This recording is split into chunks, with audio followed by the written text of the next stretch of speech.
Hello everyone, welcome to all about stocks where we only talk about stocks.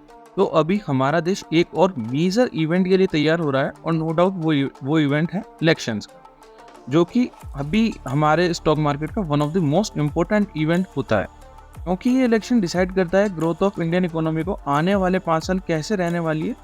तो आपको क्या लगता है, कमेंट सेक्शन में बताइए कि किसकी गवर्नमेंट आने वाली है। बीजेपी गवर्नमेंट जीतेगी या फिर सरकार बदलेगी और कांग्रेस की गवर्नमेंट आएगी। तो चलिए आगे बढ़ते हैं और देखते हैं कि अगर यही गवर्नमेंट वापस से मोदी गवर्नमेंट वापस 5 साल रिपीट होती है तो उससे हमारे स्टॉक मार्केट पे क्या इम्पैक्ट पड़ेगा। अब भाई मोदी गवर्नमेंट वापस आएगी तो उससे स्टॉक मार्केट पे क्या इम्पैक्ट पड़ेगा, ये तो मोदी जी से बेहतर कोई नहीं बता सकता। तो चलिए मोदी जी से ही सुन लेते हैं, अगर उनकी सरकार वापस आती है तो स्टॉक मार्केट पे क्या इम्पैक्ट पड़ेगा। साथियों, भाजपा का संकल्प भारत को दुनिया के हर उभरते हुए सेक्टर्स का ग्लोबल हब बनाने का है।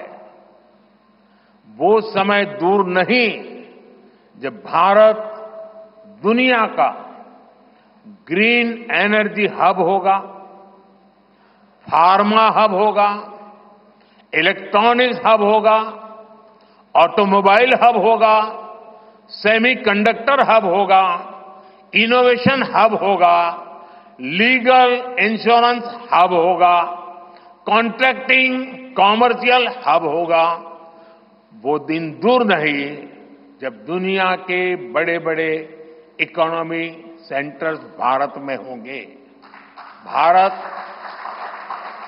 Global capability centres, global technology centres, global engineering centres का बहुत बड़ा हब बनेगा। स्पेस में भी हम एक बहुत बड़ी ताकत के रूप में, विश्व में बहुत बड़ी ताकत के रूप में उभरेंगे और उसके लिए निश्चित रोड मैप से हम आगे बढ़ेंगे। और ये भारत के यूथ के लिए इतनी सारी अपॉर्चुनिटीज लेकर आएगा जिसकी उन्होंने शायद कल्पना भी नहीं की होगी। सर, आने वाले 5 सालों में defence sector, tourism sector, automobile sector, power sector, metal sector, banking sector, railway sector, cement industry, ऐसे कई सारे सेक्टर्स हैं जो बहुत तेजी से आने वाले 5 सालों में ग्रो करने वाले हैं। तो हम लोग इन सभी सेक्टर्स पे डिटेल एनालिसिस करेंगे और देखेंगे कि सेक्टर के किस कंपनी को बेनिफिट हो सकता है, जिससे कि हमें शेयर बाय करने में बेनिफिट मिल सके। हमारे आसपास देख रहे हैं मोदी जी भी ईवी को लेकर काफी ज्यादा बुलिश हो रहे हैं, हर जगह ईवी को प्रमोट किया जा रहा है। तो देखते हैं अगर मोदी गवर्नमेंट वापस 5 साल रिपीट होती है तो किन कंपनी को बेनिफिट होगा। तो ईवी का नाम आए और टाटा मोटर्स के ऊपर जिक्र ना किया जाए, ऐसा तो हो नहीं सकता। तो टाटा मोटर्स 4 व्हीलर सेगमेंट में मार्केट लीडर है इंडियन ईवी सेगमेंट का। Tata motor year on year profit grow कर रहा है, वहीं जहां लास्ट ईयर इसका प्रॉफिट था 4,500 करोड़ का, वहीं इस साल प्रॉफिट ग्रो करके टाटा मोटर्स का 2023-24 फाइनेंशियल ईयर में प्रॉफिट है 7.1 करोड़। तो ये तो बात हो गई 4 व्हीलर सेगमेंट की। आइए अब हम बात करते हैं 2 व्हीलर सेगमेंट का। 2 व्हीलर सेगमेंट में टीवीएस मोटर्स मार्केट लीडर है, जहां इसका प्रॉफिट 68% से ग्रो हुआ है लास्ट फाइनेंशियल ईयर के कंपेयर में। जिस एंसिलरी कंपनी है जिसकी 270 फैसिलिटीज ऑलरेडी इंडिया में वर्क कर रही है, जो कि अक्रॉस 41 कंट्रीज में वर्क कर रही है। मदरसन सोमी का मेजर कंट्रीब्यूशन रेवेन्यू आता है जर्मनी से 21.4% रेवेन्यू, यूएसए से 15.2% रेवेन्यू, चाइना से 11.5% रेवेन्यू और इंडिया से 10.8% रेवेन्यू।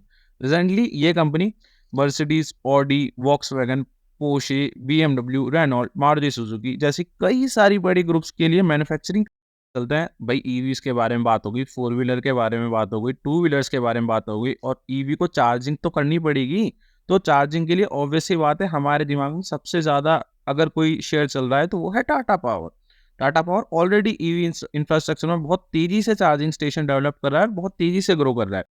तो ईवी सेगमेंट को लेके हमारे प्रधानमंत्री बहुत ज्यादा बुलिश हैं। तो प्रधानमंत्री ई बस योजना भी एक चल रही है, तो इस योजना से किन कंपनीज को बेनिफिट होगा वो हम देखते हैं। पहला शेयर है Ashok Leyland, Tata motors, JBM auto, Olectra greentech जैसी कंपनीज को फायदा होने के चांसेस बहुत ज्यादा हैं। तो आज की वीडियो में फिलहाल इतना ही। अगली वीडियो में हम लोग डिस्कस करेंगे डिफेंस सेक्टर के ऊपर, मोदी गवर्नमेंट का डिफेंस सेक्टर को लेके क्या बुलिश व्यू है और किन कंपनीज को बेनिफिट हो सकता है। तब तक के लिए जय हिंद, जय भारत।